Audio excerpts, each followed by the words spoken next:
안녕하세요. 슬기로운 배짱이 생활의 행배 선남열입니다. 은퇴하신 분들이나 은퇴를 앞두고 계신 분들이 풍요로운 삶을 개척하는 데 필요한 말씀을 드리고 있습니다. 돈벌이 위해 바빴던 전반전 삶과는 다르게 후반전 삶에서는 문화적 자산을 쌓는 일에 몰입해야 합니다. 문화적 자산 중에서도 유형의 자산보다는 내면에 쌓은 문화자산이 더 중요한 것 아닌가 생각합니다. 내면의 문화자산을 차곡차곡 쌓기 위한 특별한 지름길은 없는 것 같습니다. 그저 꾸준히 배우고 익히는 겁니다. 그런데 삶의 목적과 행복을 생각하여 무엇을 어떻게 학습할 것인가 하는 문제는 우리에게 고민을 가져다 줍니다. 더욱이 지금 이 나이에 새로운 것을 배우고 익혀야 한다 생각하면 머리가 아픕니다.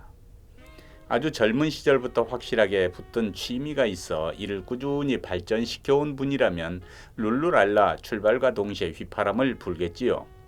일하느라 바빠 동분서주하다가 거의 혼수 상태로 은퇴를 맞으신 분이라면 이게 가벼운 주제가 아닌 겁니다. 더더욱 머리가 굳어 이제 뭔가 새로운 걸 대하면 현기증이 난다는 분들도 계시지 않습니까? 아무런 배경도 준비도 없던 분이 아주 늦은 나이에 소박한 명랑함과 긍정 에너지에 의존해서 그림 그리기를 시작했는데 세계적인 명성까지 얻은 케이스가 있다고 하면 놀라시겠죠? 본래 남다른 재능이 있었던 것도 아닌 것 같은데 말이지요. 저도 이 분을 책을 통해 알고 나선 아주 충격을 받았습니다.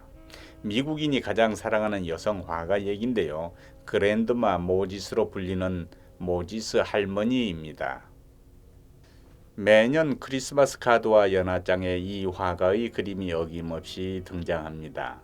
달력, 우표, 심지어는 백화점 포장지나 가정집 커튼 등에서도 친근하게 인용되는 미국의 풍속화를 그렸던 겁니다.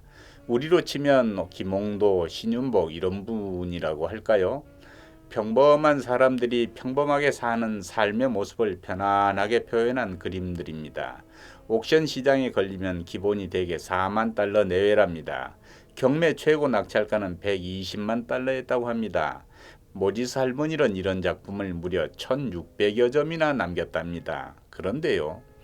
미국인은 물론이고 세계 미술 애호가들로부터 사랑받는 이 여성 국민 화가의 스토리를 접하게 되면 여러분은 틀림없이 깜짝 놀라게 될 것입니다. 왜냐고요? 그녀는 단 한 번도 미술 교육을 받은 사실이 없는 평범한 시골 출신, 그것도 가난한 집안에서 태어나 모진 인생 역정을 걷던 여성이라는 겁니다. 더 놀라운 사실은 대부분의 사람이 일을 놓고 주저앉는 나이 75세에 처음 붓을 잡았고 그때부터 꾸준히 마치 매일 숨을 쉬듯 밥을 먹듯 쉬지 않고 26년간 그림을 그렸다는 겁니다.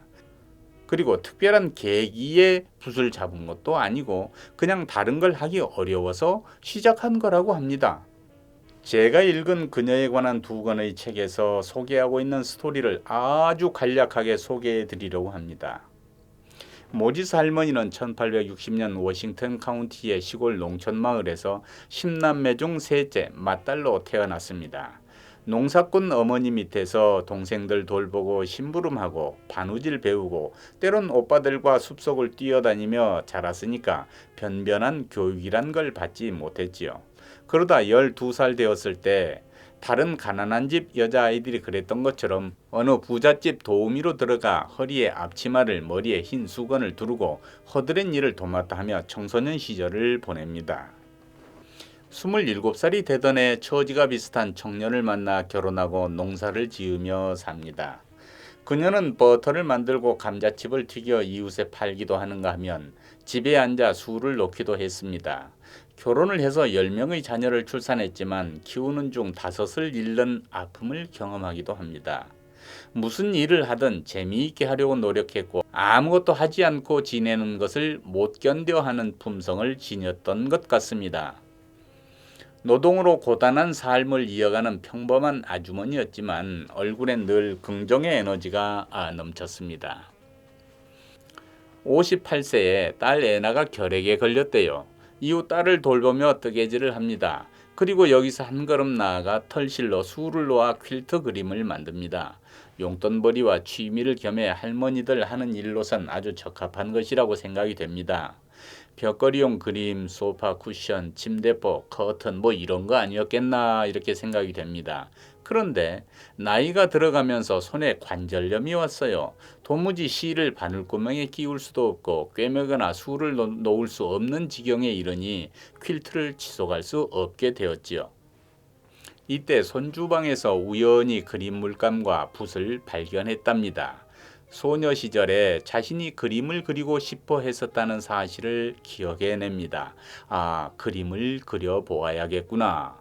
이렇게 말하고 종이 앞에 앉았는데 뭘 그려야 할지 도무지 모르겠더래요. 그때 나이가 75세, 한 번도 그림을 배운 적이 없는 그녀는 무엇을 그려야 할지 떠오르지 않아 머뭇거리다가 어린 시절의 추억을 생각하며 천천히 자신이 놀던 집 주변의 모습을 그리기 시작했습니다. 마치 그림 일기 쓰듯 떠오르는 옛 추억의 장면들을 그립니다.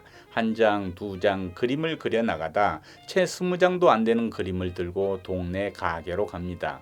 이거 벽에 걸어 두었다가 필요한 사람 있거든 팔아 주실 수 있겠어요? 이렇게 부탁을 하지요.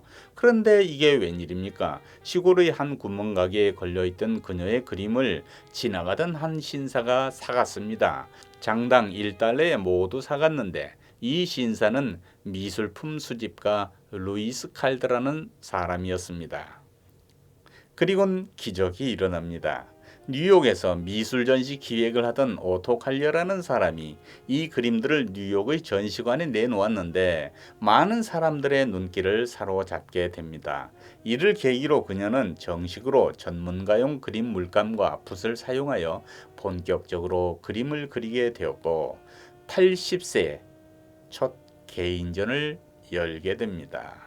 창밖 전원마을 풍경, 빨래하는 사람들, 양을 목욕시키는 사람들, 크리스마스를 기다리며 잠드는 아이, 결혼식, 그리고 마을 축제 등 자연 속에서 욕심없이 살아가는 사람들의 모습을 묘사한 그림입니다. 파란 하늘과 초록 들판과 맑은 물과 예쁜 꽃 그리고 밝은 표정의 사람들이 모여 일하고 즐기는 빼곡한 추억을 그린 겁니다. 어린 시절 집 주변 모습을 꼼꼼하게 표현하고 있습니다. 밝고 예쁜 그림 물감이 그림을 지배하고 있지요. 오로지 자신의 삶에 대한 이야기입니다. 경험을 통해 본 것, 느낀 것을 자세하게 이 그림들은 아이들이 그린 그림처럼 단순합니다. 원근법을 무시하고 먼 것이나 가까운 것 모두 같은 크기로 그려 넣습니다. 언뜻 보면 이거 모두 초등학생 그림 아닌가 하는 생각이 들 정도입니다. 그런데 말입니다. 이 그림들을 바라보고 있으면 왠지 마음이 편안해집니다. 소박한 삶의 행복을 느끼게 됩니다. 나의 어린 시절의 추억을 그대로 읽힌 것 같은 생각이 드는 거예요. 고된 노동, 팍팍한 삶이 아름다움으로 표현되고 있습니다. 모지스 할머니는 늘 애정 가득한 눈으로 사물을 들여다보고 있었거든요.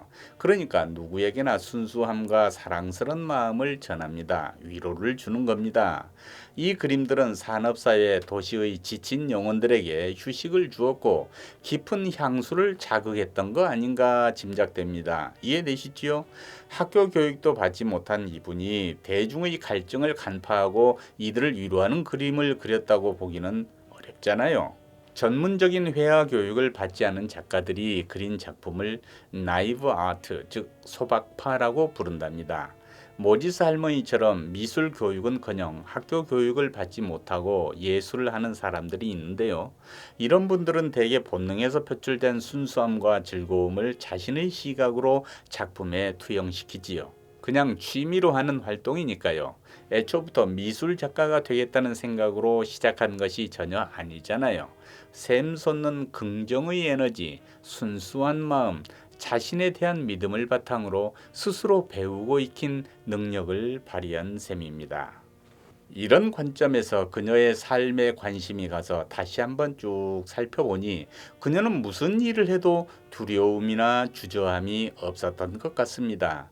자신을 남과 비교하지도 않고 이기려고도 하지 않으면서 자신의 문제는 스스로 해결하는 습성이 그녀의 삶을 지배한 것 같더라고요. 행복을 가져다 줄 일이 있겠다 싶으면 앞뒤 안 보고 그냥 기쁘게 하는 겁니다.